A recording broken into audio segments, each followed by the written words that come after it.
आपण सर्व स्वतःने मनपूर्वक नमस्कार. आजची सेवा प्रवचन सेवा म्हणून एक गोष्टींपाणी चर्चांपाणी सेवा आमचे गुरुबंधू देवाभाऊ नमस्कार यांनी आदेश केला आणि त्यांच्या आदेशाला गुरु आदेश मानून आम्ही इथे उपस्थित आहोत. आजच्या सेवेचा अभंग बाळा महाराजांचा प्रपंच परमार्थ साधीतील दोन्ही दयाशी निर्वाणी सुख होय. वत्स जैसे धेनु पारस हरणीस तैसा करी ध्यास निज नामाचा. चक्र चंद्राची चातक मेघाशी तैसे आरतीशी आनंद स्मरा. बाळवीर स्वामी म्हणे होय साक्षात्कार बा पृथ्वी कर जोडणीय.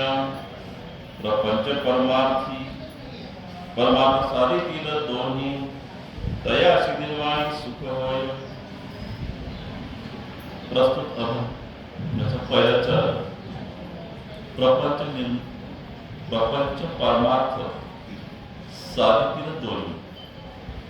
सर्वात पहिले आपल्याला प्रपंच म्हणजे काय हेच पाहावं लागेल. आपण सगळे प्रापंचिक लोक आहोत, त्यामुळे जे करतो ते आपल्याला माहितीच आहे. प्रपंच माहित आहे ना, प्रपंच त्या खाना सुद्धा माहित असतं. संसार दुःख मूळ चौकळे विश्रांती नाही कोठे रात्री दिन तळमळ. मग संसार माहित आहे, प्रपंच माहिती आहे, तर प्रपंचाचे पैलू किती आहेत? प्रपंचाचे पैलू चार.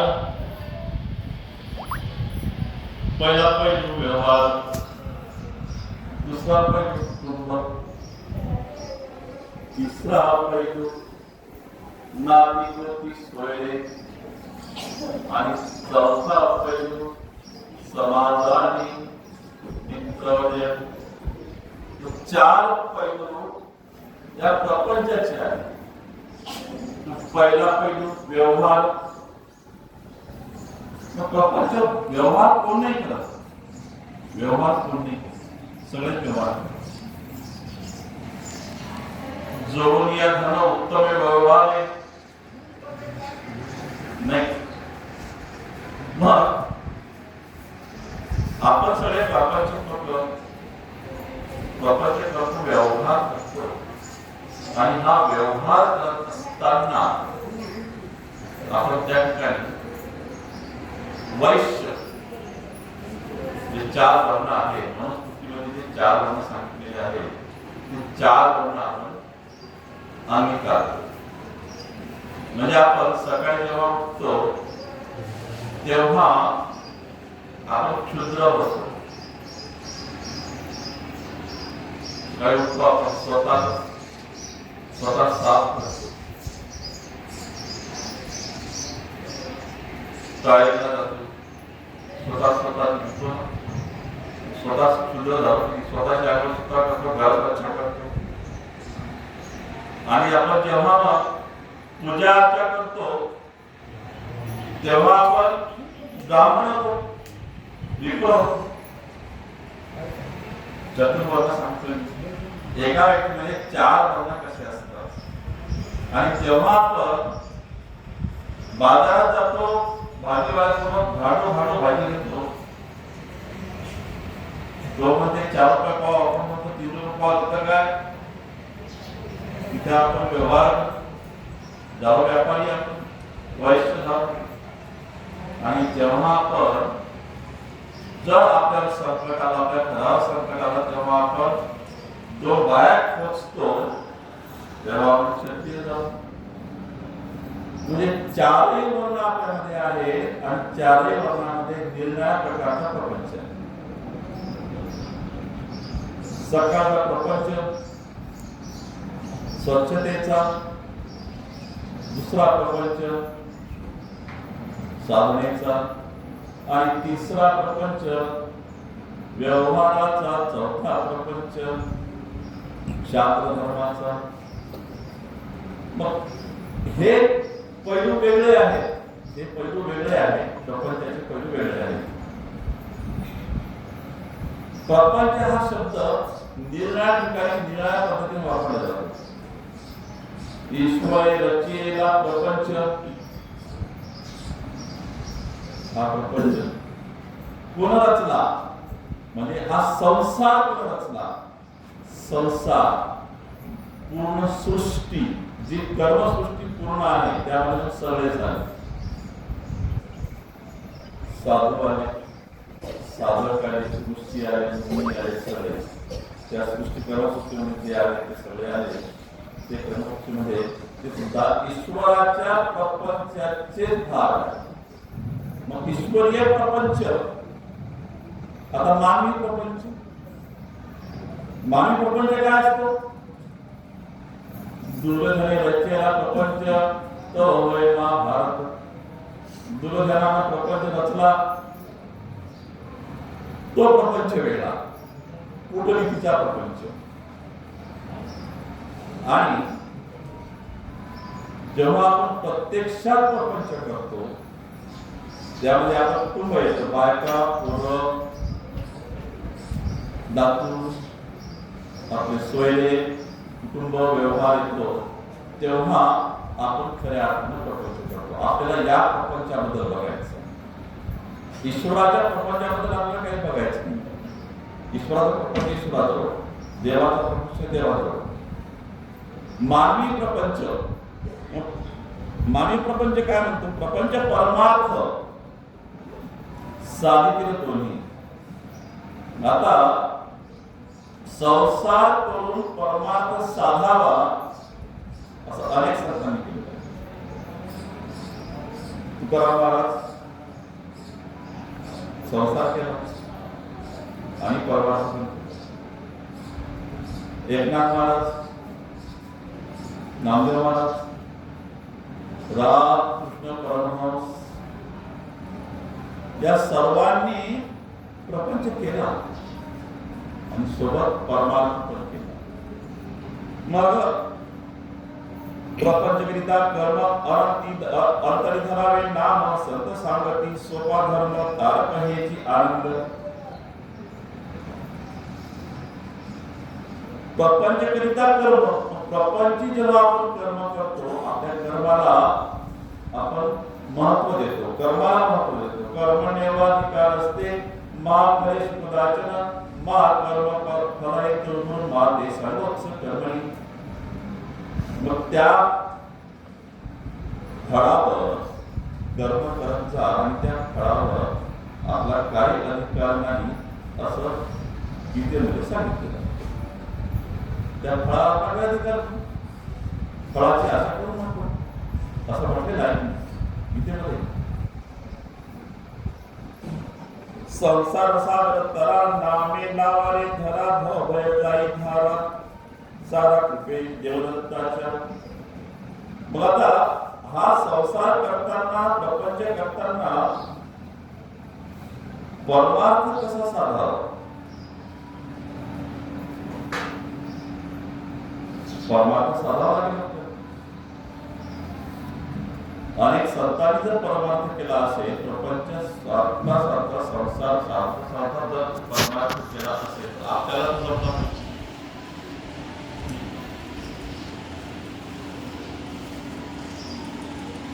कसं आहे, बरेचसे बोली भाषेमध्ये म्हणी आहे, तो इतका हुशार आहे ना, पाण्यात जाते पण आपल्याला पाहिला बघत असं म्हणतात ना. काय उसात जाते पण उसाचा पाण्याला बघत नाही का. मग संसारात राहून, प्रपंचात राहून नुसतं कर्म करत राहणे, पण संसारात गुंतून न घेणे. संसारात राहून कर्म करत राहणे, त्याला गुंतून न घेणे. संसार किती मिनिटाचा आहे? हा कमी वेळाचा संसार. आणि 50च्या नंतर तो सुटून जाते. आता संसारामध्ये अनेक प्रकारच्या बाबी येतात, अनेक प्रकारच्या गोष्टी येतात. त्या कुठल्या कुठल्या येतात? पहिली बाब येते शरीर धर्म, मनोधर्म, पती धर्म, पत्नी धर्म. शरीर धर्म, स्वतःच्या शरीराची स्वतःच काळजी, शरीर धर्म. पती धर्म, जर आपण विवाह केला आहे, प्रपंच थाटला आहे, तर आपल्याला पती धर्म निभावावा लागेल. पती धर्म निभावावा लागेल नाही. त्याबरोबर पत्नीला पत्नी धर्म निभावावा लागेल. कुटुंब धर्म, धर्म म्हणजे काय? धारणाचा धर्म मिथ्या हो. महाभारताच्या वनपर्वामध्ये भीष्माचार्याने युधिष्ठिराला धर्माची व्याख्या सांगितली. ज्यावर माणसाचा धारणा असते, धारणा म्हणजे श्रद्धा. आईसाठी मूल, मुलासाठी आई, एकमेका धर्म लहान. आईसाठी मूल आणि मुलासाठी आई हे धर्म आहे, मुलासाठी आई धर्म आहे. मग तो मुलगा जेव्हा विद्या ग्रहण करायला जातो तेव्हा विद्या अध्ययन करणे हा त्याचा धर्म होतो. विद्या अध्ययन करणे हा त्याचा धर्म होतो. अभ्यास करणे हा त्याचा धर्म होतो. अभ्यासाचे समर्थोशी मदकर्म कर्म मदत कर्म पूर्वसिद्धी मयकसी 12 अध्याय गीतेचा दुसरा श्लोक. अभ्यासाचे समर्थोशी मदकर्म कर्म. अभ्यास करा तरच तुम्ही कर्म करू शकता. प्रत्येक गोष्टीचा असा अभ्यास म्हणजे पुस्तक घेतलं वाचत हा अभ्यास नव्हे. प्रपंचामध्ये तो अभ्यास नसतो. प्रपंचामध्ये प्रॅक्टिकल व्हावं लागते. प्रॅक्टिस खूप महत्वाची आहे. कर्माला महत्व द्या, स्ट्रेट फॉरवर्ड व्हावं लागते. कर्माला महत्व द्यावं लागतं की माझं हे कर्म झालंच पाहिजे. म्हणून आपल्याला आपल्या गुरुजींनी सकाळी जो जप करायला सांगितला तो ब्रह्ममुहूर्तावर करायला सांगितला. सूर्योदयापर्यंत जप करून टाका. तुमचं तेवढं जप होऊन गेला, मग दिवसभर करून संध्याकाळी पुन्हा जेव्हा तुम्ही कामावर घरी येतात, काम करून घरी येतात, तेव्हा संध्याकाळी पुन्हा तुम्ही जप करा. म्हणजे कर्मही झाला आणि परमार्थही झाला. कर्म झाला आणि परमार्थ झाला. मला प्रपंच करत असताना त्यामध्ये मन गुंतणार नाही.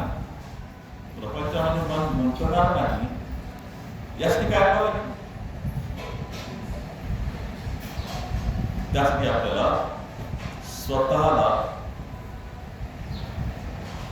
दत्तगुरूंना अर्पण करावं. आपल्याला शपथ दिल्या जाते अनुग्रह देतात तन मन धन कीर्ता अर्पण गुरु सिद्धार्थ शरण वापरा गुरुची शरण गेलो ना गुरुची शरण गेला तर गुरुची आज्ञा पाळतो जो गुरुची आज्ञा पाळतो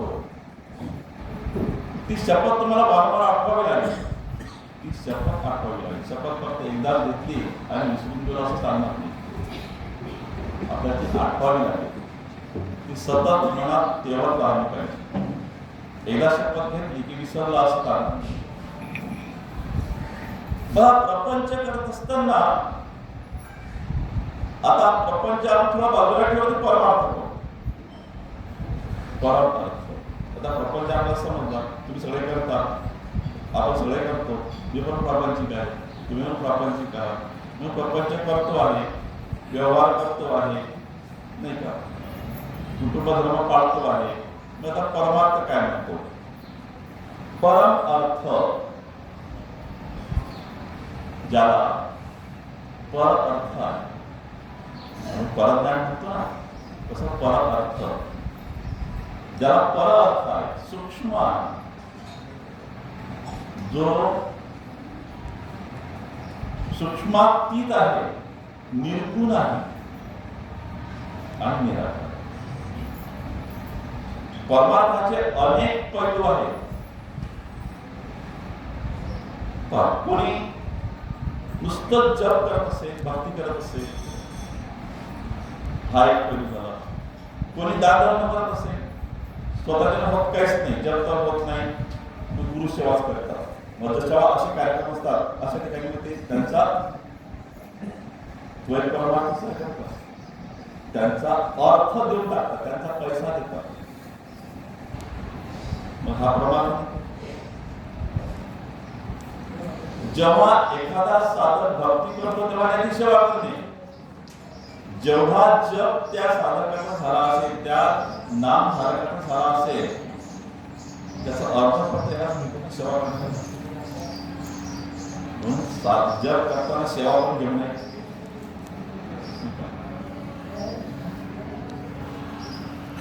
ईश्वरासोबत त्या परमात्म्यासोबत आनंदासोबत लीन होणे हे परमार्थाचं सूक्ष्म स्वरूप आहे परंतु हे सूक्ष्म स्वरूप जेव्हा आपण पाहतो या सूक्ष्म स्वरूपाला लीन होतो तेव्हा आपल्याला काही गुण टाळावे लागतात पहिला अहंकार आपल्याला अहंकारातून बाहेर मारायचं अहंकाराचं रूप एवढं सूक्ष्म आहे की मला अहंकार झाला नाही याचे माझा अहंकार इतकं सूक्ष्म रूप आहे अहंकाराचं मला अहंकार झाला नाही याचे माणसाला अहंकार होतो आणि तो सूक्ष्म अहंकार असतो म्हणजे हे आपल्याला उगावं आता अहंकाराला गर्व आहे आपल्याजवळ जे आहे त्याचा गर्व असणे मग तो ज्ञानाचा गर्व असो पैशाचा गर्व असो बुद्धीचा गर्व असो सौंदर्याचा गर्व असो आणखी कशाचा गर्व असो हा गर्व सुद्धा टाळावा म्हणजे परमात्मा करत असताना जसे डॉक्टर पथ्य सांगतो ना तसे पथ्य पाळावे लागतात कुठले कुठले पथ्य पाळावे लागतात पहिलं पथ्य अहंकार त्याग अहंकाराचा त्याग करणे हे पहिलं पथ्य आहे दुसरं पथ्य आहे नियम एकदा तुम्ही नियम ठरवला की मी सकाळी 5 वाजता उठणार आणि साधना करणार जप करणार तर दुसऱ्या दिवशी अनाध्याय आज अध्याय सुटला दुसऱ्या दिवशी अध्याय येत असं आज सुरू केला तुम्ही सतत 21 दिवस एकदा 21 दिवसाची सवय पडली किंवा ती तुम्हाला जन्मभराची सवय पडली पुन्हा जन्मभराची सवय पडली म्हणजे हे नियम पाळणं आवश्यक आहे जे नियम तुम्हाला आपल्याला कोण नियम लावून दिले का कोण ठरवले आपणच नियम जर आपण ठरवले तर आपल्याला ते पाळावे लागतील. आपल्याला कोणाचं बंधन आहे का? आपणच आपले नियम ठरवतो. मी सकाळी 5 वाजता उठणार, स्नान करणार आणि जप करणार, हा नियम आहे. रात्री मला झोपायला किती उशीर हो,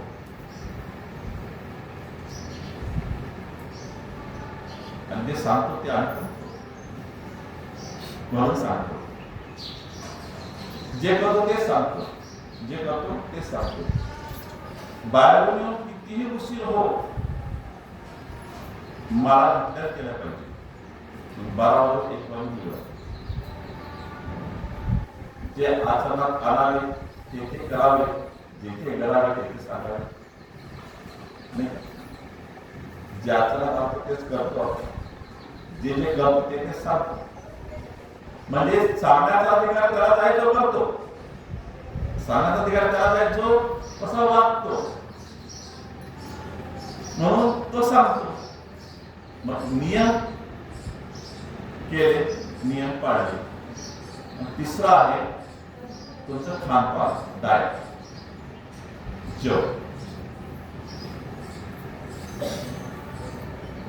शुद्ध असलं पाहिजे, सात्विक असलं पाहिजे, जास्त मसाल्याचं नसलं पाहिजे. आपण मसाल्याचं नसलंच पाहिजे. जेव्हा आपण जास्त मसाल्याचं खातो ना तेव्हा उष्ण प्रवृत्ती निर्माण होते, तामस प्रवृत्ती निर्माण होते, आणि या तामस प्रवृत्तीमुळे आपलं ध्यान लागत नाही, कॉन्सन्ट्रेशन लागत नाही. म्हणून साधा आपलं जे भाजीत पडेल तेवढं आपण खाल्लं पाहिजे. जे भाजीत पडेल तेवढं खाल्लं पाहिजे. कांदा तामसी आहे, भाजीत जेवढा पडेल तेवढाच, एवढं नाही. लसूण जेवढा भाजीत पडेल तेवढाच, बाकीचे मसाले अजिबात नाही. म्हणजे खानपानाचा नियम आपल्याला पाळावा लागेल. म्हणजे संसारात आपण रममाण असताना परमार्थ जर करायचा असेल तर या 3 नियमांचं पालन करावं लागेल. पहिला नियम आहे अहंकार त्यागणे, दुसरा नियम आहे गर्व त्यागणे, तिसरा नियम आहे खानपान, आणि चौथा नियम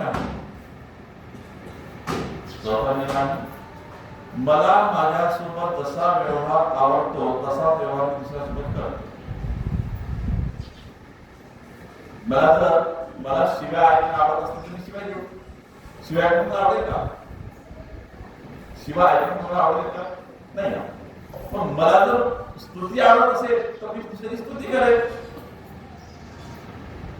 म्हणजे मला जसं आवडते तोच व्यवहार तुझ्यासोबत करेल. म्हणजे मानवाने मानवाशी माणसाप्रमाणे वागलं पाहिजे, नाही का? इतर शक्ती हमें देना चाहता, मन का विश्वास करो, आणि हा विश्वास स्वतः असला पाहिजे. एवढे 4 नियम, हे 4 नियम जर आपण पाळले तर परमार्थ एक चांगल्या प्रकारे होऊ शकतो. परमार्थ चांगल्या प्रकारे होऊ शकतो. वत्स जैसे धेनुस पाडस अनिस तैसा करिध्यास निजनामाचा. मग आता संसारात राहून आपल्याला ध्यास घ्यावा लागेल नामाचा. नामाचा ध्यास का बरं घ्यावा लागेल? नामाचा ध्यास त्यासाठी घ्यावा लागेल आपल्याला या जन्म मरणाच्या फेऱ्यातून मुक्त व्हायचं. जन्म मरणाच्या फेऱ्यातून मुक्त व्हायचं आहे.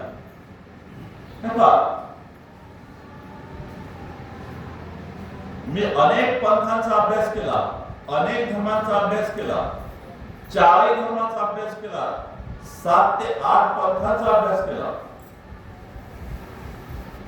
7 ते 8 शैव, शाक्त, वैष्णव झाले 3. स्वामी समर्थ, गायत्री परिवार, वैदिक, या सगळ्याचा अभ्यास करून बसतो. 7 ते 8 पंथांचा अभ्यास केला डिटेलमध्ये. कारण माझ्याकडे जे क्लायंट येतात ते अनेक पंथाचे क्लायंट्स असतात. अनेक धर्माचे काय माझ्या मुसलमान म्हणतात, माझ्या बौद्ध येतात. तर क्लायंट म्हणजे काय? माझा परिचय नाही दिला, मी 2 मिनिटात परिचय देतो. परिचय असा आहे, मी ईश्वर करतो, पेशाचे शिक्षक आहे आणि व्यवसाय सायकॉलॉजिस्ट, मानसशास्त्राचा समुपदेशक, मानसशास्त्राचा गेला डिप्रेशनमध्ये गेला, करत नाही, लग्नावर होत नाही, व्यवहार जमत नाही, व्यवसाय जमत नाही, शेती पिळून राहिलं, आळस आला, असे अनेक क्लायंट्स मध्ये आहेत, अनेक प्रकारचे क्लायंट्स आहेत. आणि आतापर्यंत 80,000 क्लायंट्स येऊन गेले, 80,000 क्लायंट्स. आणि त्याबरोबर ज्योतिषशास्त्राचं शास्त्रीय क्षेत्र,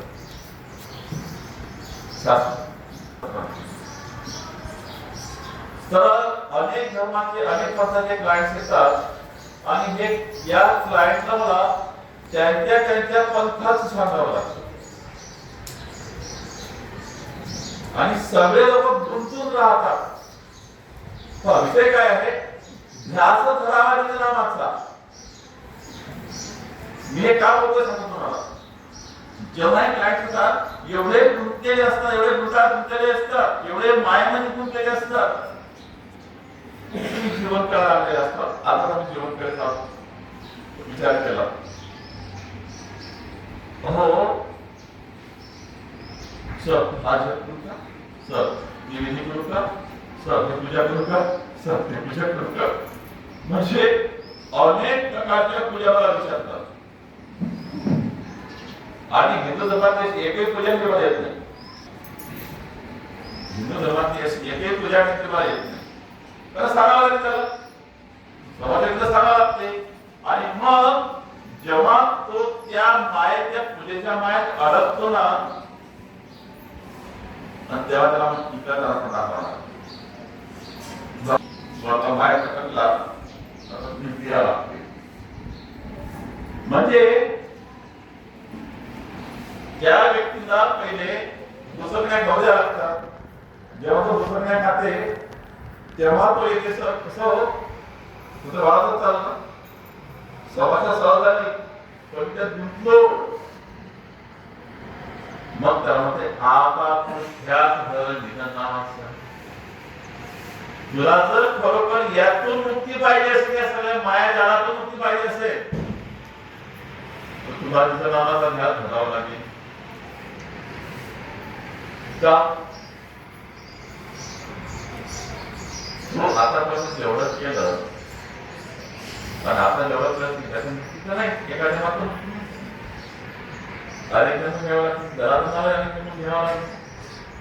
मुक्ती मिळवण्यासाठी मला निजनामाचा ध्यास कसा धरावा. निजनामाचा ध्यास धरण्यासाठी पाण्याविन मासा कैसा तळमळे, नामाविन साधक कैसा तळे. पाण्याविन मासा जर तळमळत असेल तर तो नामाविन कसा काय तळणार आहे. साधक नामाविन तळणार आहे का? त्याला नामच तारणार आहे, त्याला नामच तारणार आहे, नामच तारते. जे तारक आहे ते नामच आहे. मग वत्स जसे धेनुस गायचं वासू थोडस जोडण्यात छळण अनुभव असेल. सगळे आपण गावातीलच आहोत, मी पण गावातलाच आहोत. गायचं वासू जरा जोडण्या जोर तोडायला पाहिजे. गाय जाते जोडण्या वासू दिवसभर हंबार हंबार करून हंबारते, घरात घेऊन टाकते. मग त्या वासराला वत्स जसे धेनुस, त्या वासराला जशी गायीची ओढ असते, पाडसाला हरणीची ओढ असते आणि लेकराला मायची ओढ असते. लेकराला मायची नका देऊ, सारा घर आभार घ्या. एवढा घडते गेला आपण चुकू देत नाही. मग त्या लेखनाला जेवढी ओढ असते तशी ओढ आपल्याला नामाची जर लागली तर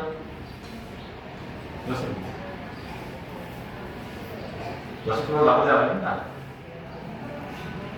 तैसा कधी ध्यास नामाचा आणि त्याच प्रकारे तसा ध्यास आपल्याला नामाचा धरावा लागेल.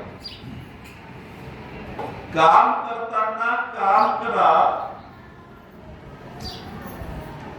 पण काम करताना तुमचं यंत्रवत काम जर चालू होत असेल, यंत्रवत काम चालू असेल तर तुम्हाला नाम सहज तोंडामध्ये येईल. आईस बाळवेने धाव करी तुझ्याकडे पैसे कामे लागे मनभक्ती राय अंतरी.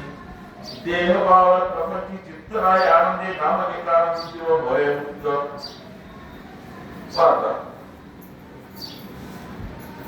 आपण जेव्हा एखादं काम वारंवार करतो, समजा तुम्ही शेतामध्ये गेले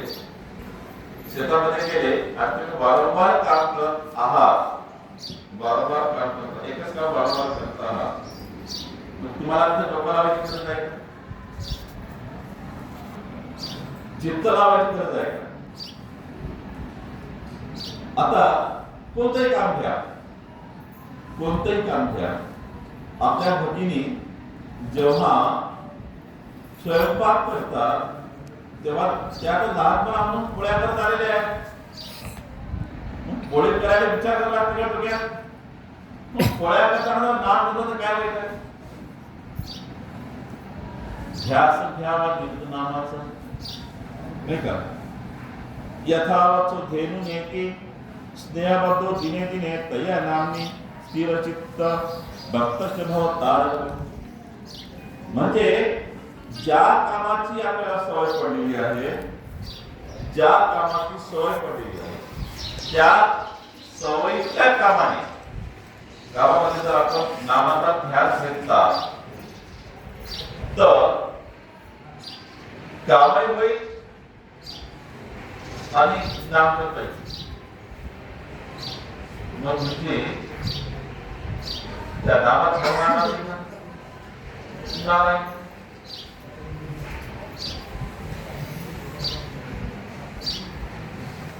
जे गोष्ट सायास मिळते, सहज मिळते, जी गोष्ट सायास मिळते, सहज मिळते, ती गोष्ट जर आपण करत असू तर आपल्याला ती गोष्ट सहज मिळते, सहज मिळते. आणि एकदा तुम्ही श्वासोश्वासी नाम जर बसवलं, ज्याने भाव पाहण्याची प्रॅक्टिस घेतली, श्वासोश्वासी नाम आपण प्रॅक्टिकल घेतली, श्वासावर नाम कसं बसवलं त्याचा प्रॅक्टिकल घेतला आणि सर्वांना आवडलं ते. नंतर 2 वेळा झालं ते मस्त झालं त्याला, नाही का? आणि आपण मग वाटते ऑनलाईन घेतलं होतं एकदा. तर श्वासावर नाम बसवलं तर तुमच्या प्रत्येक श्वासाला ते नाम येतं. काय सांगू तुम्हाला, आपण श्वास घेत नाही बरोबर. श्वास घेते लेखू, श्वास घेते 10 लेखू असते ना, ते खऱ्या अर्थाने श्वास घेते. आपण काय करतो,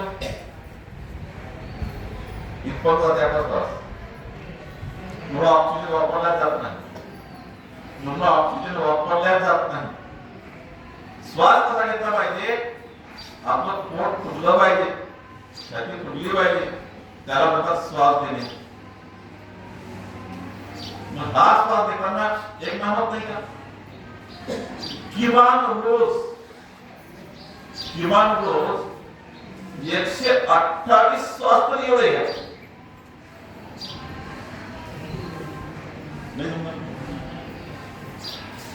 तुम्हाला बाळ घ्यायची गरज, सोडले की घ्यायची गरज.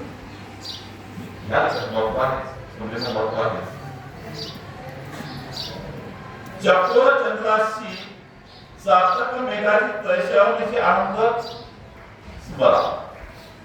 चकोर पक्षी काय करतो माहिती का? चंद्राच्या पाच आणि त्वचा निच्या पौर्णिमेच्या चंद्राचं दर्शन आणि सातत हा पावसाळ्यात वरच्या पाणी पिते, तो जमिनीचं पाणी पित नाही, मग त्याला ताण वाट पाहते, कधी पाणी कधी पाणी कधी पाणी, सातत चको वाट पाहते, पेन्शन निघे पेन्शन निघे पेन्शन निघे, तो जसा वाट पाहते ना तसेच वाट आपण कधी सकाळी कधी मी जप करू, कधी माझं काम असते कधी मी जप करू, म्हणजे आपल्याला या नामाची नाम जपाची ओढ लागली पाहिजे, नाम जपाची ओढ लागली पाहिजे. आता सर आम्ही संसारी माणसं बर, बाबा खूप काम असतात बर, आणि त्यात गुंतलेले असतो बर, लग्न असते बर, आमचा लग्न लोक म्हणतात गुरुजी आम्हाला नगरगावात जावं लागते बर, गुरुजी आम्हाला बाजारात जावं लागते बर, अनंत कामी अनंत कामी आहे, मग काम तर हात करते ना, पायाचा आपला काम हात करते, थोडं काय काम आहे तुमच्या इथे, काय काम आहे इथे तर अभ्यास करू शकता ना. जेव्हा आपण सगळं त्याच्यावर भार टाकतो, एक दृष्टांत देतो, एक दृष्टांत, जेव्हा तुम्ही निश्चिंत केव्हा होता, निश्चिंत केव्हा आणि निश्चित होता तेव्हा तुम्ही खऱ्या अर्थानं परवाणीतून नामाने जप करू शकता. एक व्यापारी होता, घोडेवाला, घोड्याचा व्यापारी होता, आणि हा घोड्याचा व्यापारी त्याच्याकडे एक कामकरी माणूस होता, तो सोडून गेला, म्हणून यानं मग जाहिरात दिली नोकर पाहिजे. एक मुलगा आला म्हणजे बाबा मी नोकर राहायला तयार आहे, ठीक आहे, यांचा इंटरव्ह्यू घेतला, तुला काय येते, हा मुलगा म्हणतो मला झोप सांगितलं, मुलगा काय म्हणतो मला झोप चांगली येते, ठीक आहे म्हणते, तू आपण का बाबा, आता झोप चांगली येते याचा अर्थ काय तुम्हाला समजेल. एक दिवस हा व्यापारी पाण्यावर गेला आणि खूप आभार आणि हा जेव्हा रात्री आला तेव्हा हा नोकर घाबरून वाचला म्हणजे झोपलेला, रोड पाणी आलं, बाहेर झोपाळे वाहू लागलेले आहेत, ती भिजली असती, चाला बाहेर पडला होता, अजून गाड्या आल्या चाल्याच्या, तू भिजला असेल, झाडले घोडे फिरले आहेत आपले, हा पाहतो सगळं व्यवस्थित चारा भरलेला होता, जसं झाकून जमून गेला होता, वरचे पाणी चालू लागून वरचे वर ठेवलेला होता, असा हरभरे बरोबर मनांमध्ये भरून कोरड्या ठिकाणी ठेवलेले होते, घोड्याला पाणी टाकलेलं होतं, घोड्याला पाऊस लागू नये म्हणून वरती झाकण टाकलेलं होतं, छान सरस पदे लावलेले होते. खरंच तुला झोप येते काय कारण तू तुझं काम जे ठरवलेलं आहे ते पूर्ण करतोस. मला झोप केव्हा येते जेव्हा आपले काम पूर्ण संपलेले असतात, तर आपण दाडो होतो, काहीच काळजी नसते, काहीच काळजी नसते, तेव्हा आपण पूर्णपणे झोपून जातो. मग तसं ध्यान केव्हा लागेल, जर तुम्हाला झोप व्यवस्थित लागत असेल तर ध्यान व्यवस्थित लागायला पाहिजे, कारण तुमचे काम जर पूर्णता झालेली असतील, संसाराची आणि म्हणजे प्रपंचाची आणि परमार्थाची सागर कशी घातल्या जाते, जेव्हा तुमची कामं पूर्ण झालेली आहे, काम सोडून आणि जर तुम्हाला तुमच्या ध्यानामध्ये ध्यान लावलं असतं, अरे ते थोडं बैल आले बांधायचे असं जर आपण तसे तुमचं ध्यान केलं लागणार, ध्यान लागणार. जेव्हा तुमचे काम पूर्ण संपतात म्हणजेच आपल्याला प्रपंच करत असताना आपण प्रपंचामध्ये नेमून दिलेली काम ती वेळच्या वेळी जर पूर्ण केली तर आपण परमात्म्याला योग्य वेळ देऊ शकतो. संतांनी सगळं किती म्हटलं, प्रपंच सोडून त्या परमात्म्याला मागायला का? संतांनी सगळं किती म्हटलं, संतांनी म्हटलं प्रपंच करून प्रपंच परमार्थ साधितील दोन्ही. प्रपंच परमार्थ साधितील दोन्ही म्हणजे दोन्ही तुम्हाला साधता आले पाहिजे. कसे? जर तुम्हाला नियोजनाची आवश्यकता आहे, प्लॅनिंगची आवश्यकता आहे, नियोजन पाहिजे. मग नियोजनाचे किती पैलू आहे, कोणतं नियोजन तुम्हाला करावं लागेल.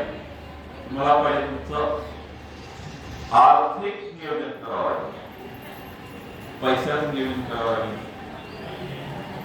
तुम्हाला कामाचं नियोजन करावं लागेल, तुम्हाला कुटुंबाचं नियोजन करावं लागेल आणि तुम्हाला स्वतःच्या साधनेचं स्वतःच्या जपाचं नियोजन करावं लागेल. म्हणजे एका पोस्ट टाकली होती की तुम्ही किमान दिवसभरातून 2 तास तरी किमान 2 तास तरी तुम्ही नाम जपाला दिले. 2 तास 24 तासांची 6 तास झोपली, 8 तास काम झालं, झाले 14 तास तुम्हाला वेळ दिला, 4 तास झाले 18 तास, 2 तास नातेवाईकांना दिले, झाले 20 तास, 2 तास तुमच्या मुलांच्या अभ्यासाला दिले, झाले 22 तास आणि 2 तास तुमच्या परमार्थाला दिले, झाले 24 तास. म्हणजे हे 24 तासाचं नियोजन जर अशा प्रकारे केलं उत्तम प्रकारे परमार्थ करू शकता, उत्तम प्रकारे परमार्थ करू शकता. चांगलं. फक्त नियोजनाची आवश्यकता आहे, नियोजनाची आवश्यकता आहे, प्लॅनिंगची आवश्यकता आहे आणि हे प्लॅनिंगच आपल्याला आवश्यक आहे. प्लॅनिंग आवश्यक आहे. 2 तास आणि अखंड नाम शाश्वताचे नाम 24 तास. जीवनमुक्ती पाहिजे असेल तर श्वासोश्वासी नाम 24 तास. आणि तुम्हाला त्याची आवड राहावी असं वाटत असेल, तुम्ही त्यांचे आवडते व्हावे असं वाटत असेल तर तुम्हाला 2 तास हे त्याच्याजवळ बसावंच लागेल. 2 तास तुम्हाला त्यांना द्यावेच लागतील. कोणाला द्यावे लागतील 2 तास? स्वतःसाठी द्यावे लागतील. कुटुंबाला दिले ना 8 तास कामाचे दिले, 4 तास आता त्या 14 तास कुटुंबाला दिले, हो नातेवाईकाला दिले 2 तास, मित्रांना दिले 2 तास. मग स्वतःला किती देता?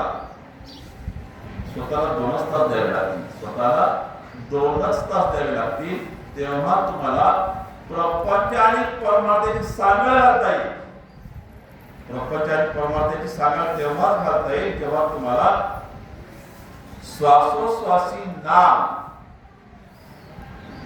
आणि 2 तास किमान 2 तास तुम्हाला नामाचा जप करणे यासाठी द्यावे लागतील. यासाठी द्यावे लागतील.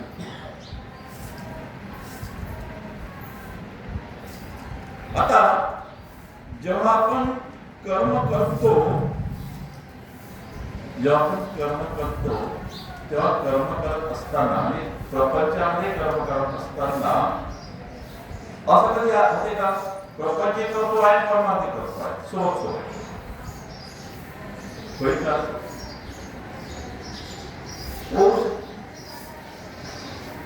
प्रपंच करताय परमार्थ करताय, वेळावेळ काढायची गरज नाही. ते कसं करता येईल? प्रपंचही करता येते, परमार्थही करता येते, तर त्यात तुम्हाला अभ्यास करावा लागेल ग्रंथांचा. 128 ग्रंथ आहेत आणि संप्रदायाचे. त्यापैकी किमान 8 जरी वाचले तरी जीवनमुक्ती आहे. वरचे 120 सोडून घ्या. 8 जरी वाचले 8 तरी जीवनमुक्ती आहे. जीवनमुक्त जरी वाचला तरी जीवनमुक्ती आहे. बालमेळा प्रकार जरी वाचला तरी जीवनमुक्ती आहे. म्हणजे ग्रंथांचं वाचन तुम्हाला करावं लागेल. मैया व्यसनमुळे मानिकतेचा उपास सजा प्रवचनास तेमित प्रमाणता श्रद्धा ठेवून माझ्यावर जो आस्था ठेव. आनंद वचन आहे तुम्हाला, आनंद वचन आहे.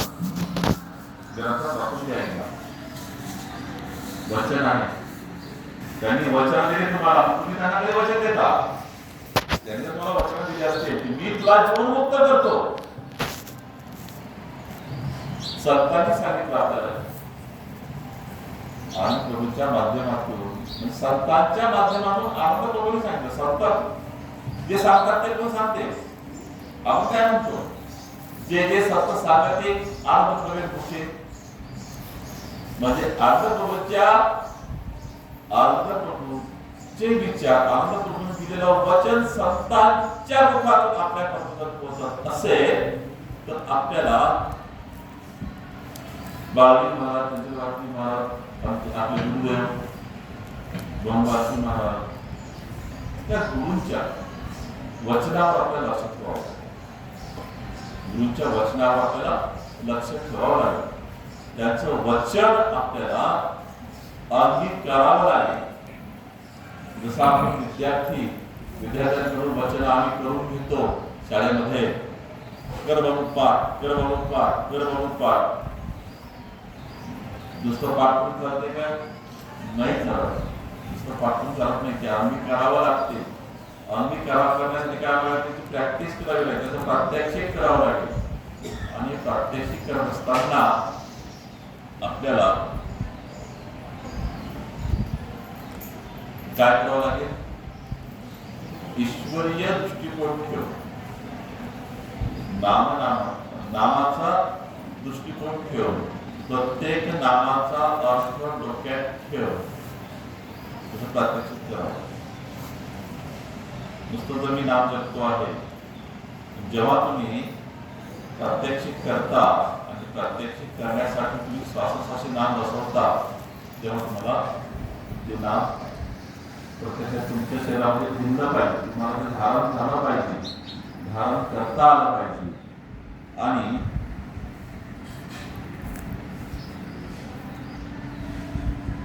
हे धारण करत असताना आता बरेचसे संत या संसारात निर्वेचन म्हणतात. काय म्हणतात? कविता म्हणून माहिती काय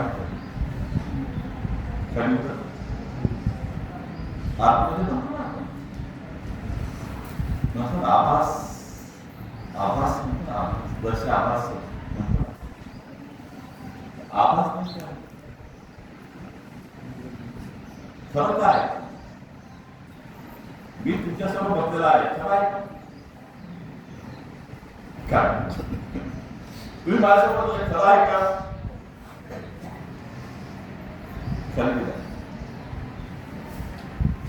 आभास खेळ आहे, नुसतं खेळ आहे. प्रत्यक्षात हे जग नाही. प्रत्यक्षात हे जग नाही. हा आपला भास आणि हा भास आपण जीवनभर त्या भासातच राहतो. जीवनभर भासात राहतो. स्वची जाणीव, स्वची जाणीव जेव्हा होते तेव्हा मी कोण, मी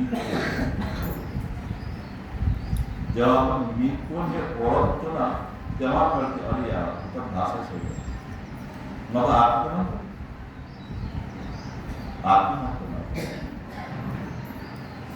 मृगजा संसारा भारती पडत आत्मा मृगजळ संसार मृगजळ आहे का तर नक्कीच मृगजळ हो आता पैसे सुद्धा मृगजळाप्रमाणे आलेले आहेत आता आपण 40,000 पाठवले कोणत्या रोडामधून दिले आता सध्याच पाठवले बँकेत पाठवले 40,000 कोणत्या रोडामधून दिल्या कल्पनेचे पैसे कल्पनेची व्यवहार माझ्या खात्यात होते त्याच्या खात्यात टाकले मी म्हणतो मी पाठवले तो म्हणतो तुला भेटले मृगजळ नाही का भास नाही का डिजिटलायझेशन काय आहे प्रत्यक्ष नोट कुठे आहे नोट कुठे गेली एवढं थोडं नोट नाही गेली एवढं थोडं मग तसा हा संसार सुद्धा भासमय आहे संसार सुद्धा भासमय आहे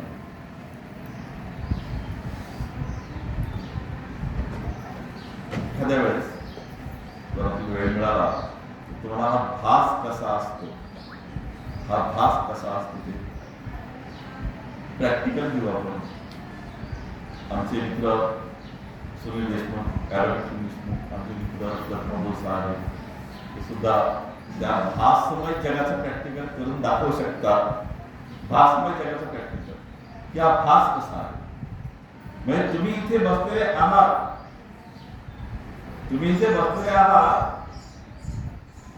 जेव्हा तुम्हाला ध्यानामध्ये नेल्या जाते तुम्ही तुम्हाला स्वतःच्या घरी वावरता आहात असं वाटतं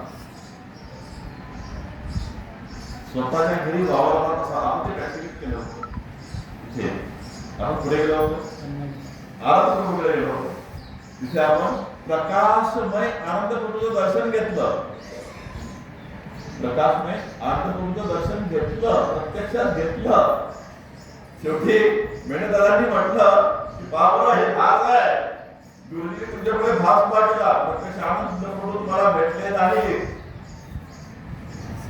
दाखवले की सांगा पण आनंदपूर दाखवू शकतो तुमचे भाग्य दाखवू शकतो इथे दाखवू शकतो भास मग माझ्यासारखा नश्वर देहाचा माणूस जरी दाखवू शकते तर ती माया आहे त्या मायेच्या भासाला त्या मायेच्या जगात मायेचा मोठं गेलं ती माया आहे त्या मायेच्या मायेत आपण जर अडकलेले आहोत ती माया आपल्याला पुन्हा भास जगात वावरते ती मायाच आपल्याला वावरायला लावते आपल्याला कोणता मळ लावला माया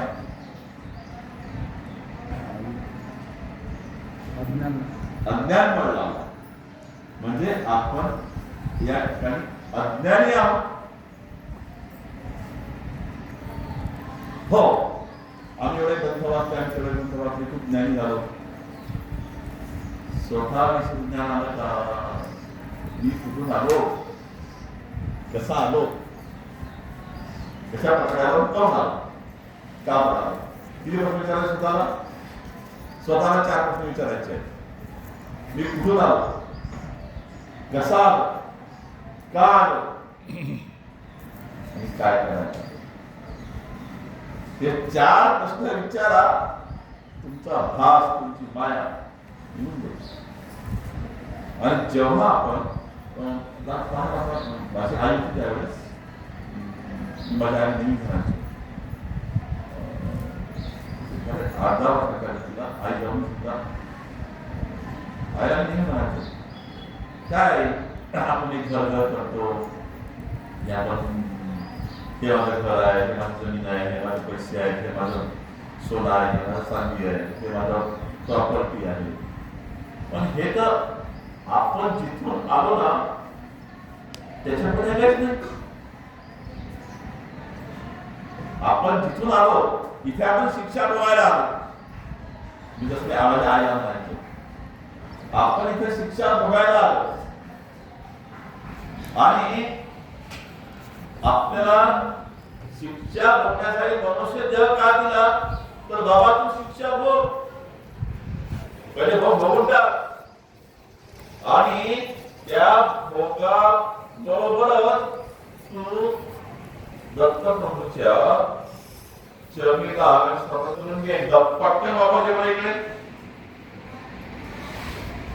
म्हणजे एखाद्या व्यक्तीला जर जन्मठेप झाली, एक उदाहरण सांगतो तुम्हाला, एखाद्या व्यक्तीला जन्मठेप झाली आणि तो तुरुंगामध्ये गेला, ते त्याचं घर हे त्याचं घर कोणतं घर आहे त्याचं, ज्या घरात तो जन्मठेपेला गेला मग तिथे तो चांगला वागला, त्याला आचरण चांगलं ठेवलं, लोकांना पण मदत केली, मग शेला काय करतो, शिक्षा कमी करतो. बाबा तू आता चांगला वागताय, मग चांगला वागायचं म्हणजे काय, नामाचा जप करते आहे, नामाचा जपच करतोय, म्हणजे आपल्याला ज्या नामाचा जप जर केला तर आपण चांगला वागतोय, म्हणजे आपला शिक्षा कमी करतोय. मग शिक्षा कमी केल्यानंतर आपल्याला आपला बाप, आपला मालक बरोबर नाही काय झालेल्या शिक्षा तू येतात, भोगलेल्या शिक्षा आता तू ये वापस. उदाहरण तितकं आहे, समजायला काही नाही का, नाही. म्हणजे आपल्या मालकानं, आपल्या बापानं ज्यांनी आपल्याला इथपर्यंत पाठवलं, जायला भोगणे, जायला भोगणे आणि त्या मायेची अडकू नको, मायेची अडकू नको. आणि जन्म देताना बाकी आपण सगळे वचन देतो, जन्म देताना, जन्म घेताना मातेच्या उदरामध्ये सगळे वचन देतो आपण, त्या परमात्म्याला, त्या आनंद आपण सगळे वचन देतो, भोग्यासाठी चांगला वागी सगळे वचन देतो. आणि जेव्हा जन्म घेतो तेव्हा आपल्या प्रभूंचा भागामध्ये तो रडत नाही, ते कहा कधी तरी रडत ना,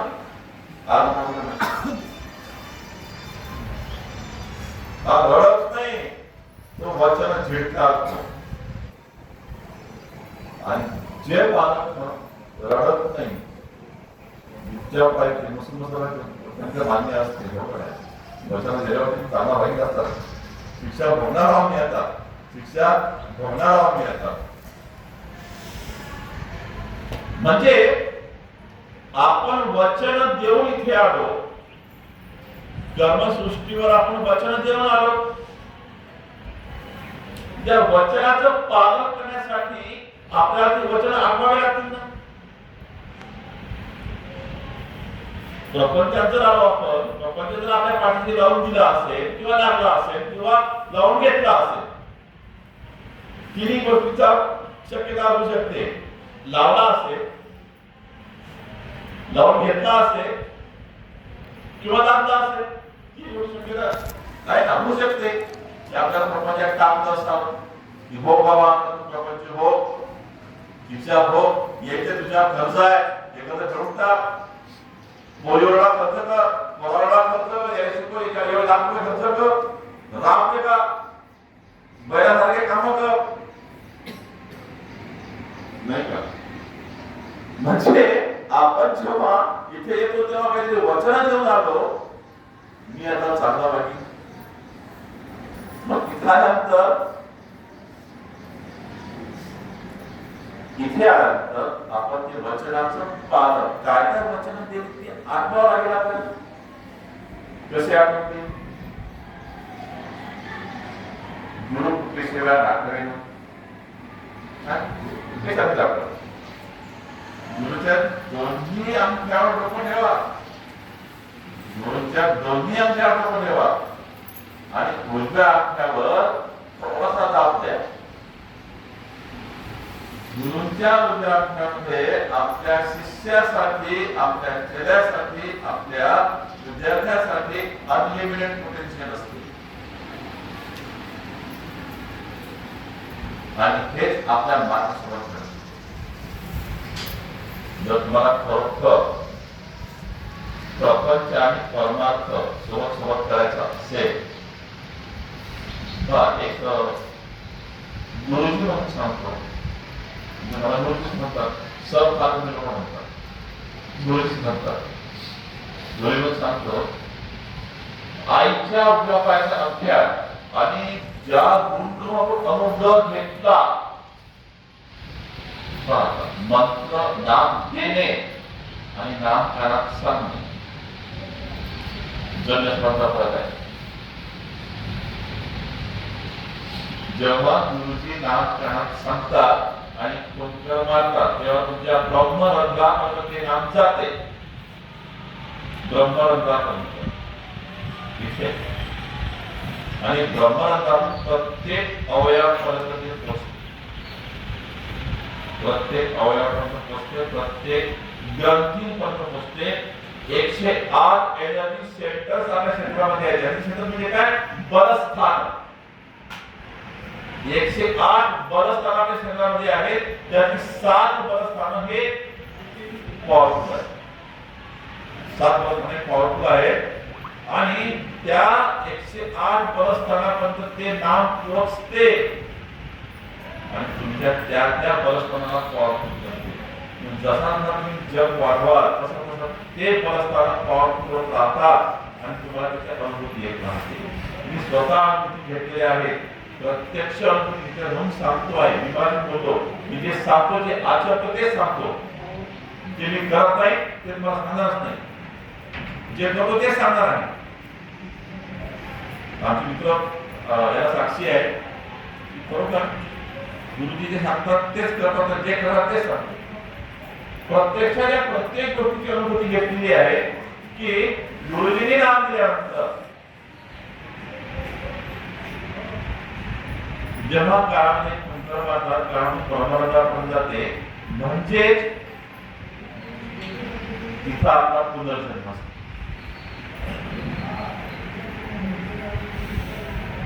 ज्याला पुनर्जन्म होतात या जन्माचा पुनर्जन्म तुम्हें माता पिता कवि कष्ट प्रार्थना यज्ञ तुम्हें माता पिता कष्ट प्रार्थना योग सदृश्य म्हणजे गुरु माता गुरु पिता तुम्हीच माता तुम्हीच पिता. मग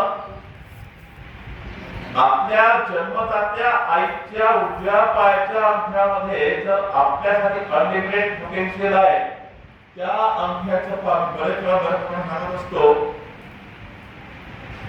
एखादा दोष असतो, चुकीचा दोष असतो आणि तो दोष निवारण करण्यासाठी मी काय करतो, तुमच्या आईच्या उजव्या पायाच्या अंगठ्याचा अभिषेक करून त्या पाण्याने स्नान करा. दोष नाही केला तुम्हाला जातो. डॉक्टर लोकांच्या मुलांना सुद्धा ही क्रिया करायला लावली, दोष गेले जातात दोष. मग हे लोक काय करतात, आपल्या वेगवेगळ्या विधीमध्ये गुंतवतात. कालचा प्रयोग करा, नारायण नागबली करा, अधिकारातली पिंडी करा, वेगवेगळ्या विधीमध्ये गुंतवतात आणि हा फुटता करतात. कोणी सांगत नाही, अरे तुझा आहे तुझं पाच जागा होताची आईच्या उद्या पायाच्या अंगठ्यामध्ये जर एवढी ताकद आहे तर कशाला त्र्यंबकेश्वरला भोकारेश्वरला जा लागते नारायण नागबली करण्यासाठी? काही गरज आहे का? आणि बापाच्या म्हणजे वावरस्थान काय गोष्टी माहित पाहिजे. आणि ज्याला आई नाही तो सर्व ठिकाणीच आहे म्हणा.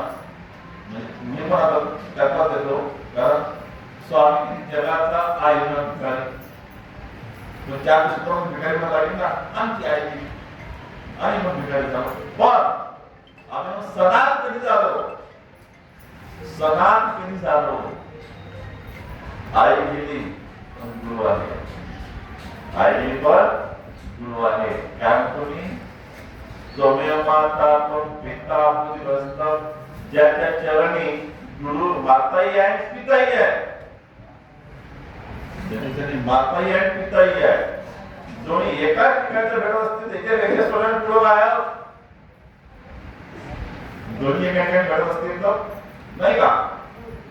म्हणजे आपल्याला मग आता आई केली मग काय करावं, आता आमची काय केली, आता ते आंघोळ कशी करावं, अरे गुरुचरणाशी घाल अभिषेक, अरे गुरुचरणाशी घाल अभिषेक, गौर स्नान नवदिने, 9 दिवस करा अभिषेक गुरुचरणाचा, स्नान करा. मुलींचा एक दोष आहे, जोडून घे एक दोष आहे, कुठल्याच तुम्हाला कुठलाच विधी करायची गरज नाही, कुठलाच विधी करायची गरज नाही. साक्षात पुरावे आहे. ज्योतिष शास्त्राचे 40,000 माझे क्लायंट झाले. कितीतरी लोकांना मी, ज्यांना ग्रह दोष आहे, भूमी दोष आहे, चांडाळी योग आहे, त्यांना काय सांगितलं, आम्ही नुसतं सांगते तुम्हाला, त्यांना तेच सांगितलं, अरे काही खर्च करू नका, काही ब्राह्मणांना दिला नका. तुम्ही काय ब्राह्मणाचा द्वेष आहे का, नाही, निराकरणाचाच करत नाही. पण माता आणि पिता एकमेकांचा मोठा संबंध. गुरु माता गुरु, प्रथम माता गुरु, प्रथम पिता गुरु, आणि नंतर माता पिता, नंतर जर तुम्ही असेल किंवा बरोबरीचा, दोन्ही एकाच ठिकाणी आपल्याला मिळतात गुरुचरणी. म्हणजे गुरुच्या ज्यांनी आपल्याला अनुग्रह दिला त्यांच्या चरणात जर आपण चरणामृताने जर आपण स्नान केलं तर तुमचे जे पूर्वीचे दोष पूर्णतः नाही सुटतात, पूर्णतः नाही सुटतात.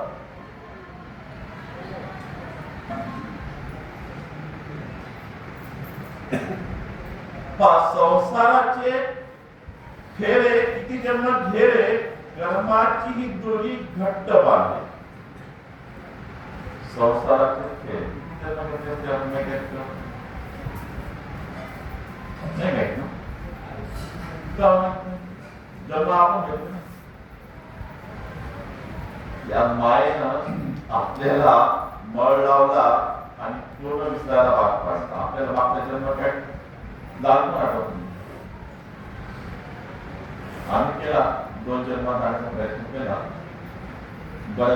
बरेच सक्सेसफुल झालो. 10% मला तो प्रयत्न नक्कीच केला. गुरु आशीर्वाद आणि गुरुकृपेचे प्रयत्न नक्कीच केले.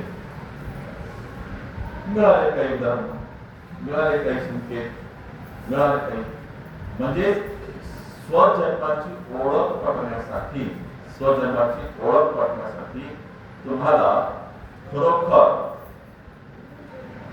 परमार्थ आणि संसार. बर, मग आता आनंद नामच का, आनंद नामच का, सांगा म्हणजे काय,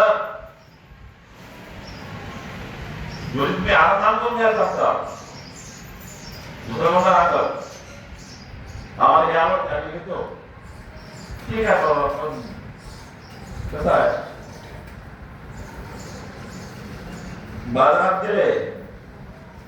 बाजारात गेले आणि तिथे तुम्हाला सोनं कधी रस्त्यावर भेटते का, सोनं कधी रस्त्यावर भेटते का, पायाकामध्ये सोन्याचे तुकडे ठेवलेले आहे, सोन्याचे तुकडे बाजारात ठेवलेले आहे. 1,05,000 रुपये किलो, 1,05,000 ग्रॅम असं तो बनवून आला सोन्यावाला भाजीपाला टाकला. सोनं कधी बाजारीना मिळे, सोनं मिळे, सोनारापासून सोनं कुठे मिळेल? सोनारापासून. मग आता हे सोनं जर तुम्हाला बाजारात मिळत नाही, भाजीपाल्याच्या बाजारात रस्त्यावर मिळत नाही, तुम्हाला सोनं देऊन राहिलं, आवाचं नाव देऊन राहिलं. पण आम्हाला एका व्यक्तीने म्हटलं गावाची संप्रदाय वाढत करून नाही महाराज, हा संप्रदाय वाढत करून नाही असंही म्हटलं. भाऊ भाजीपाला जागोजागी भेटते, सोना गाड्या शोरूम मध्ये जावं लागते, प्रत्येकाची अवकाश सोनं घेण्याची नसते, प्रत्येकाची अवकाश असते का सोनं घ्यायची. मग इथं बसलेले सगळे जर नामधारक आहेत तर हे सोनं विकत घेतलं. याची परिस्थिती सोनं विकत घ्यायची आहे.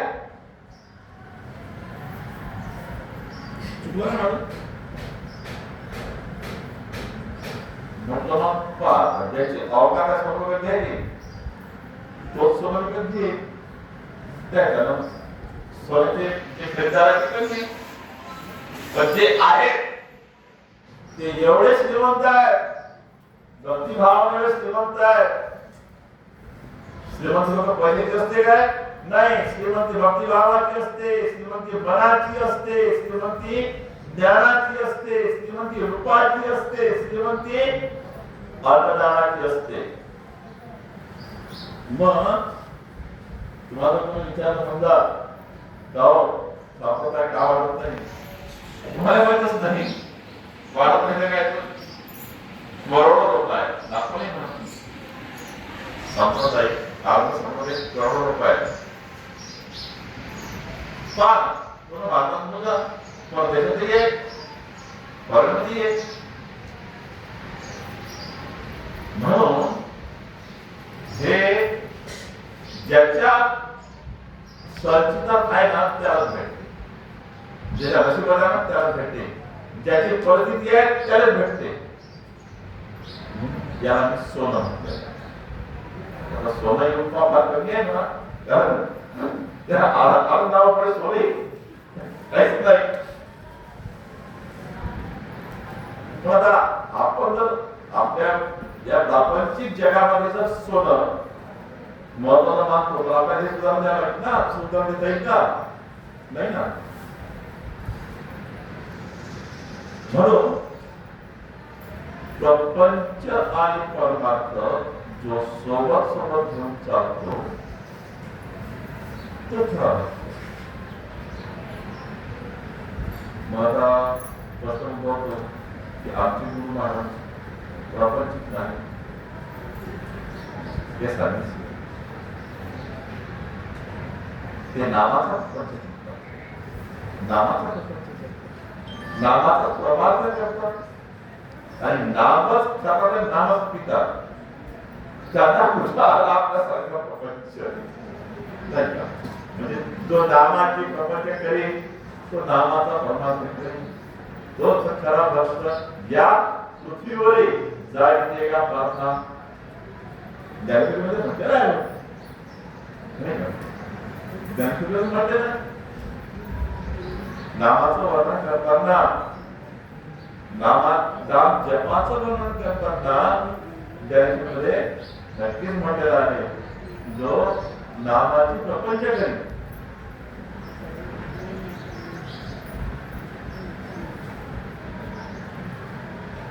ज्या ठिकाणी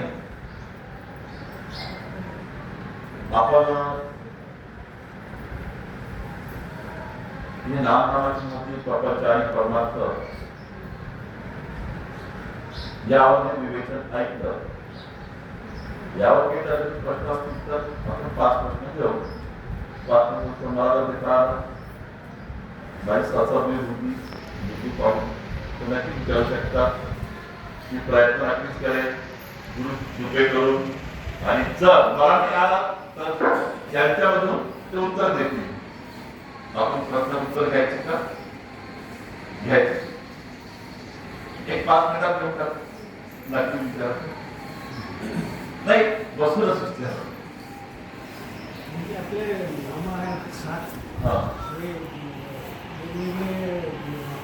अक्षरी आहे, 24 अक्षरी आहे, 16 अक्षरी, 13 अक्षरी, तर हे श्वासावर कसे बसतात? हा श्वासावर कसे बसतात ते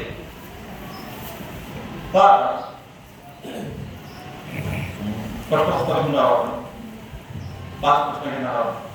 तर दादाने प्रश्न विचारला की आपले जे 7 नाम आहे ते 7 नाम श्वासावर कसे बसवायचे. प्रॅक्टिकल करायचं नक्कीच. तार बसायचा, मेरुदंड तार ठेवायचा. पहिले 3 श्वास पूर्णपणे घ्यायचे, सोडून द्यायचे. 3 श्वास घ्यायचे, सोडून द्यायचे. ते आपल्याला दान करायचं. दान करायचे. कोणाला दान करायचे? प्रभूला दान करायचे. आपण दान करायचे.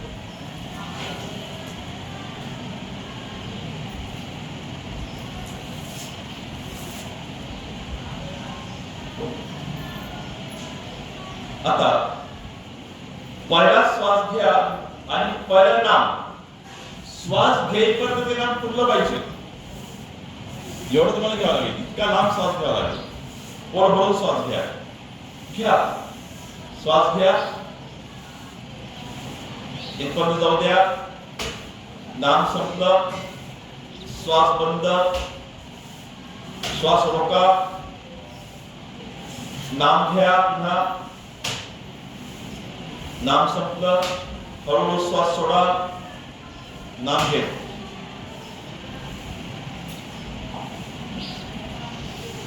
जमलं जमलं घेता 3 नाम झाले. हो घेतानाही घ्यायचं आहे. नाम घ्यायचं आहे. जेव्हा आपण धारण करतो तेव्हाही नाम घ्यायचं आहे आणि सोडता यामध्ये श्वासोश्वासी श्वास सो श्वासी नाम आणि धारण करायचं आहे. जेव्हा मग तुमचे नाम किती झाले? नाम झाले किती? 3 झाले ना? नाही, तुमचे नाम झाले 1002. 1000 झालं ना? जेव्हा तुम्ही इथे ब्रह्मरंध्रामध्ये नाम धारण करता तेव्हा ब्रह्मरंध्रामध्ये नाम धारण केल्यानंतर ते नाम 1000 पाकळ्यामध्ये फिरते. ते झालं परामाणीतून घेतलेलं नाम. आणि परामाणीतून घेतलेलं नाम जेव्हा 1000 पाकळ्यामध्ये फिरते तेव्हा ते 1000 वेळा म्हटल्या जाते. म्हणजे तुमचा जप किती झाला? 1000. 1000 आता 4. ज्याने प्रॅक्टिकल केलं असेल त्याने पहिल्या नामाचं. असं दुसरं नाम, असं तिसरं नाम, असं चौथं नाम, असं 5वं नाम, 6वं नाम, 7वं नाम आणि परनाम सुद्धा. म्हणजे तुम्ही इतक्या 7,000 जप करू शकता. विश्वामित्रानं 60,000 वर्ष तप केलं. पुराणातले वागे पुराणात बरे. पुराणातले वागे पुराणात बरे. 60,000 वर्षामध्ये जेवढा जप करता येईल तेवढा जप करायचा जन्मात केला. त्या पद्धतीने आता जर तुम्ही 1000 नाव घेतलं, एका तासात किती होईल? एका तासात किती होईल? पहा ना, 60,000. 60 मिनिटाने 60,000 पहिल्या नामाचे. मग तो तुम्ही एका वेळेस 7 नाम घेत असाल. पहिलं नाम पहिल्या श्वासाला, दुसरं नाम दुसऱ्या श्वासाला, तिसरं नाम तिसऱ्या श्वासाला, चौथं नाम चौथ्या श्वासाला, 5वं नाम 5व्या श्वासाला, 6वं नाम 6व्या श्वासाला, मोक्षाचं 7वं नाम. काय म्हणतो? मोक्षाचं 7वं नाम. तुम्हाला म्हणजे 7,000 म्हणजे 7 मिनिटात झाले.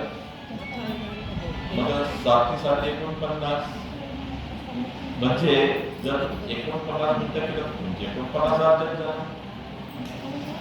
मग 1,28,000 जप करायला तुम्हाला किती वेळ लागेल?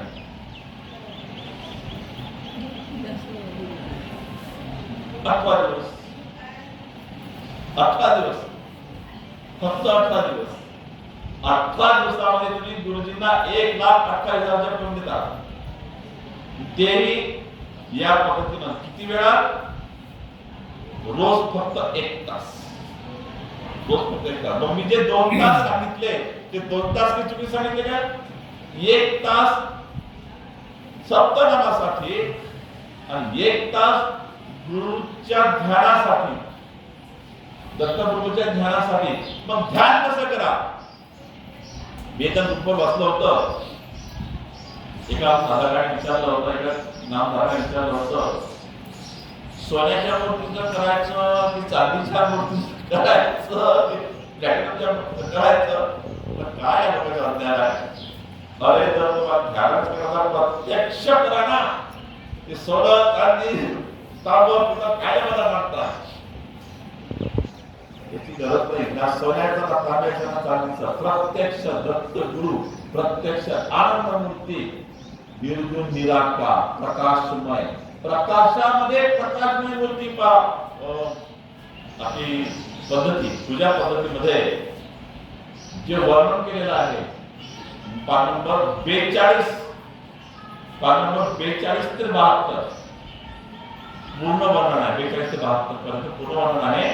त्या वर्णनाप्रमाणे म्हणजे बालगीर महाराजांची जे पूजा पद्धती सांगितली त्या पूजा पद्धतीमध्ये पान नंबर 42 ते 72 या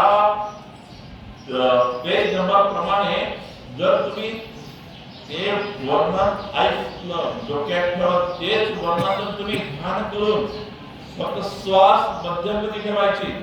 1 मिनिटामध्ये तुमचे, आपण प्रत्यक्षात 1 मिनिटामध्ये 15 ते 18 श्वास घेतो, तर तुमचे 1 मिनिटामध्ये हे श्वास फक्त 7 किंवा 9 झाले पाहिजे.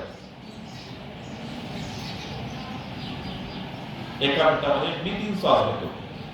जेव्हा मी ध्यानाला बसतो तेव्हा 3 श्वास घेतो. 1 मिनिटामध्ये 3 श्वास घेतो. 3 श्वास. आणि त्या 3 श्वासामध्ये मी 7 वेळा म्हणून टाकतो. ते सवय पडली. ही सवय पडली. म्हणजे आनंद संप्रदायामध्ये नाम जपामध्ये एवढं फास्ट किती फास्ट आहोत? लय फास्ट आहोत. तर साधारणपणे असं आहे की जेव्हा आपण हे नाम घेतो आणि शेवट 7वं नाम घेतो तेव्हा आपल्या ते जीवन मुक्तीचं नाम मिळते, मोक्षाचं नाम. तसं मोक्ष तर सगळ्याच नावानं आहे. आणि जेव्हा आपण प्रत्यक्ष प्रकाशमय मूर्ती पाहतो, कशाचीच पाहिजे ना, चांदीची ना, सोन्याची ना, पितळची ना, हाडामासाची सुद्धा नाही. निर्गुण निराकार, पूर्णतः निर्गुण निराकार. शब्द पण नाही आला पाहिजे इथे, शब्द पण नाही आला पाहिजे. पुन्हा निर्गुण निराकार मूर्ती आली पाहिजे. आणि जेव्हा त्या प्रकाशामध्ये आपण हा प्रकाश पाहतो, आनंद प्रभूचा प्रकाश पाहतो, आनंद प्रभूचं मुखमंडल पाहतो, आनंद प्रभूचे कान पाहतो, आनंद प्रभूचे डोळे पाहतो, आनंद प्रभूची केस रचना ती पण प्रकाशाची. त्यांचे जे गळ्यात दागिने आहेत ते पण प्रकाशाचे. कुठल्याही मिळतात ते पण प्रकाश आहे. त्यांच्या कमरेत जो कर्दळ आहे तो पण प्रकाशाचा, धोतर आहे ते पण प्रकाशाचं. सगळं प्रकाशमय पाहतो आपण. तेव्हा ते ध्यान पाहतो. आज करून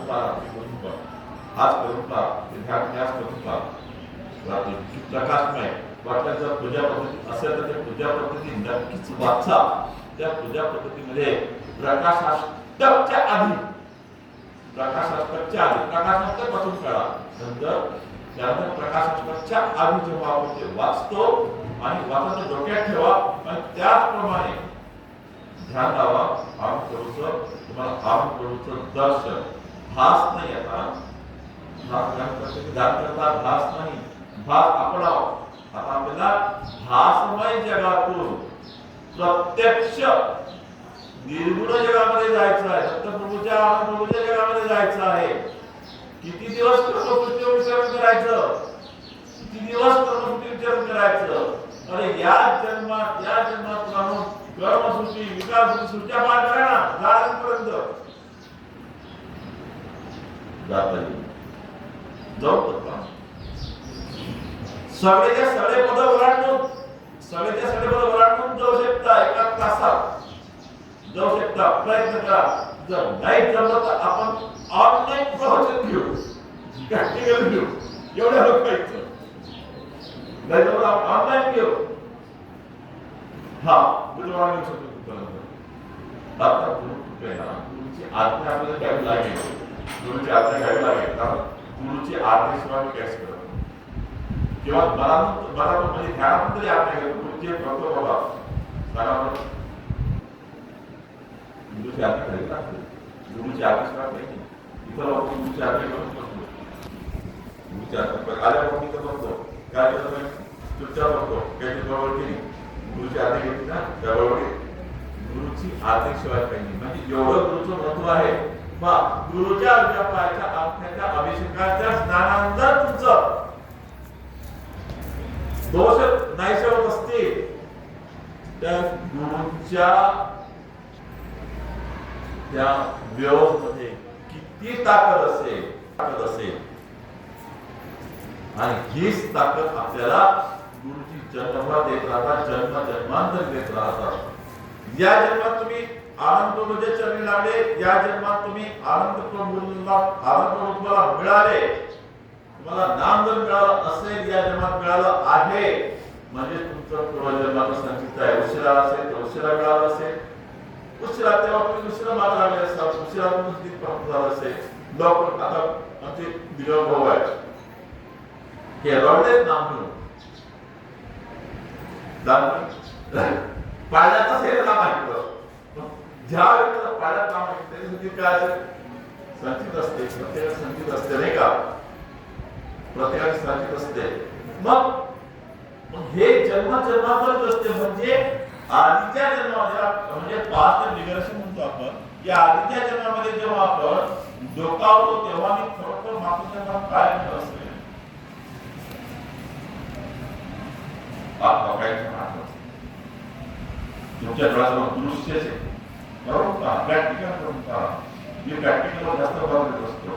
प्रॅक्टिकल करून पहा, नक्कीच तुम्हाला तुमच्या आधीच्या जन्माचे संकेत मिळतात. विनंती केला जातो मला आधीचा जन्म, मला या जन्मात दत्तप्रभूचं नाव कसं मिळालं, कुठल्या संचितानं मिळालं, कुठल्या पुण्याने मिळालं, मी असं काय कर्म केलं होतं की मला दत्तप्रभूचं नाव मिळालं. विचारा ना, अरे प्रश्न विचारले पाहिजे दत्तप्रभूला. आपण गुरु आहेत, मग आपण विचारायचा प्रश्न दत्तप्रभू उत्तर देतील, देतात उत्तर दे. चला माझ्यासारखा भक्ती भक्त दत्तप्रभू भेटणार नाही. मी भक्ती माणूस भक्तच करतो. तुला पाहिजे भले पाहिजे पाहिजे ध्यानात करत राहिलं म्हणजे भेटते. भौतिक मानत नाही, मागे ज्ञानच मागे, मागे जेव्हा आनंद चरणच मागे तेव्हा तुझं ज्ञान मला दे,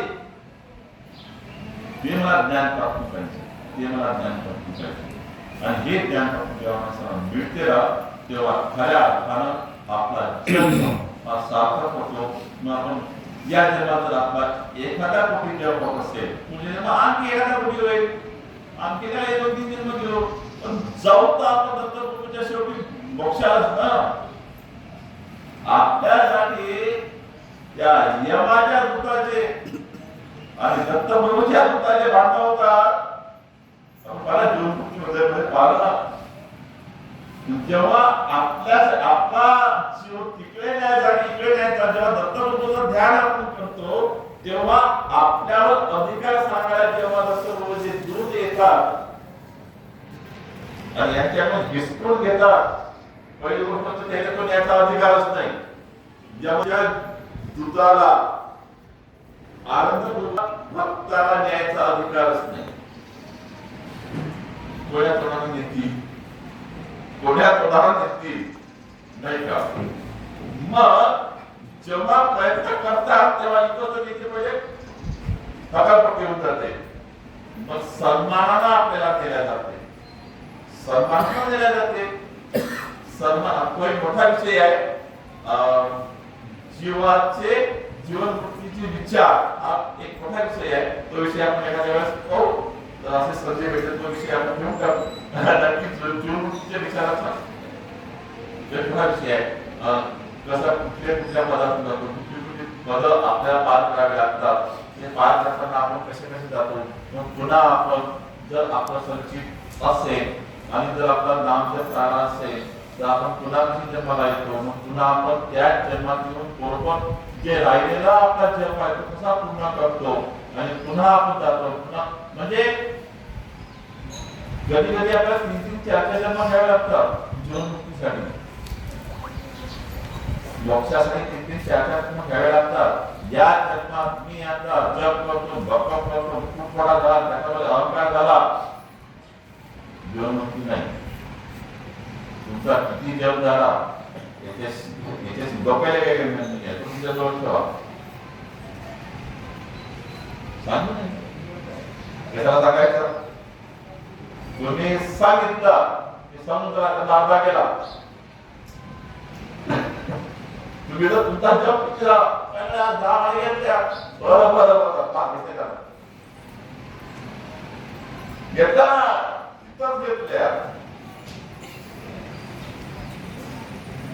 मग सांगून चालणार नाही का? नाही सांगून चालणार. म्हणून प्रपंच आणि परमार्थ करताना परमार्थ करताना प्रपंच हे लागते. सांगू नये हा प्रपंच, सांगू नये हा प्रपंच आणि नाम जप केला हा परमार्थ. म्हणजे सांगू नये हा प्रपंच नाही, सांगू नये ना, कशाला सांगायचं. आता सोलिका लोक होतात जप आहे, सोलिका लोक होतात आजकाल. पहिले दिवसा ढवळ्या सोलिका होतात, रात्रीच्या सोलिका होऊन राहिल्या. म्हणजे प्रपंच आणि परमार्थ याचा भेद जर साधायचा असेल तर तुम्हाला तुमचा जप किती झाला, तुम्ही तुमच्या जो नामायचं तुम्ही सांगू शकता की नामाय सांगू शकता, सांगायला पाहिजे. कारण जे सप्तनाम झालं काय, त्यांचे परिणाम झालं काय, मग त्यांच्याकडून जे ज्याच्याकडे कमी नाम आहे त्यांना काहीतरी ज्ञान मिळते, ते ज्ञान केलंच पाहिजे. गुरु भावाला ज्ञान केलंच पाहिजे. पण आपल्याला जप देऊ नये, ज्ञानी नक्कीच केलं पाहिजे. आता मला बरेचदा केव्हा अडचण येतात, मी तेव्हा भाऊला विचारतो, मी दादाला विचारतो, विठ्ठल भाटाला विचारतो, मला विचारायला लागतात ना. कारण प्रत्येकच व्यक्ती मोठा त्याने असल्याचं अजिबात नाही. म्हणजे ज्ञान नक्कीच द्यावं, पण जप किती झाला हे सांगू नये हा प्रपंच. हा प्रपंच ज्ञान दिलं पाहिजे. कारण एका गुरुभावानं दुसऱ्या गुरुभावाला समृद्ध केलं पाहिजे, समृद्ध ज्ञानाला समृद्ध केलं पाहिजे. माझा भाऊ मागे राहता, याला मला ज्ञान दिलं पाहिजे मी, म्हणजे त्याला गुरुचं महत्व कळेल. आता मी तुम्हाला सांगितलं ना, गुरुची चरण धुवावे, त्याने करावे स्नान. म्हणजे अंगठ्याचे उजव्या पायाच्या अंगठ्याचं पण रमून पहा. आईच्या कृपा नाही तिथे तुझा बदल झाला, जबरदस्ती पाऊस बरोबर आपण नक्कीच बोलवा सेवा द्यायला नक्कीच आहे. म्हणजे ही माझी परीक्षाच होती. गुरुच्या आश्रमात बाळगे महाराजांच्या सारख्या महान संतांच्या अभंगावर प्रवचन करणं म्हणजे या कामाची परीक्षा नाही. काय तुम्ही सगळे परीक्षा तुम्ही ज्ञानी या तुमच्यासमोर प्रवचन करायचं त्यावेळी गोष्ट आहे का? नाही त्यावेळी बघून मी सगळे ज्ञानी बसलेले माझ्यासमोर, सगळे ज्ञानी लोक बसलेले. मग ज्ञानी लोकांसमोर प्रवचन करणं म्हणजे काय परीक्षा काय? मी आमच्या गुरुचांना माझी परीक्षा आहे, माझी परीक्षा आहे. या परीक्षेत जर उत्तीर्ण झालो तर मला पुन्हा परीक्षा द्यायला मिळेल. ही माझी परीक्षा होती आणि या परीक्षेमध्ये उत्तीर्ण झालो की कधीच सांगावे संत जना.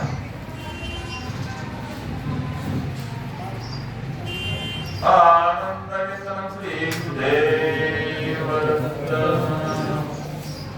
दत्ता दत्ता दत्ता देव दत्ता दत्ता दत्ता दत्ता देव दत्ता दत्ता दत्ता देव दत्ता दत्ता दत्ता दत्ता देव दत्ता दत्ता दत्ता दत्ता देव दत्ता दत्ता दत्ता दत्ता देव दत्ता दत्ता हो दत्ता देव दत्ता दत्ता दत्ता हो दत्ता देव दत्ता दत्ता दत्ता हो दत्ता देव दत्ता दत्ता दत्ता हो दत्ता देव दत्ता आनंद से गुरुदेव जय देव जय आनंद रूपा सद्गुरु स्वरूपा सर्व जीवाकार सत्पर कृपा आनंदाची आरती प्रेमाच्या ज्योती तेरा प्रकाश जन आनंद गजती आनंदाचा मेळा प्रेमे नाचती जय देव जय आनंद रूपा सद्गुरु स्वरूपा जीवाकारक सत्कृपा जय देव सर्वागती आनंद सर्वाहुनी सार हो सारा हुनी सार